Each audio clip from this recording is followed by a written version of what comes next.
আপনারা সকলে অবগত আছেন শেখ মিজানুর রহমান আজহারি হাফিজাহুল্লাহ তিনি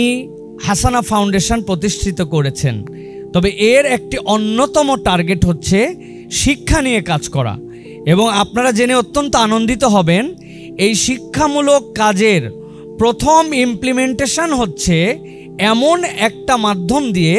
যেটি এই ফাউন্ডেশনের ভিতকে ইনশাআল্লাহ অনেক মজবুত করবে। সেটি হচ্ছে সেই সকল বাচ্চা যাদেরকে আমরা ভবিষ্যৎ বলছি, সেই সকল বাচ্চা যারা আমাদের দেশকে মুখকে উজ্জ্বল করবে, সেই বাচ্চাদের মাঝে 1 বছরের জন্য তাদের মোটামুটি যতগুলি কলম লাগে, মোটামুটি তাদের জন্য যে জ্যামিতি বক্স লাগে, তাদের জন্য যে একটি ব্যাগ লাগে, তাদের জন্য যে খাতার প্রয়োজন হয়, তাদের জন্য যে সুন্দর মেধা মননশীলতার কিছু তাদের দিক নির্দেশনার জন্য যে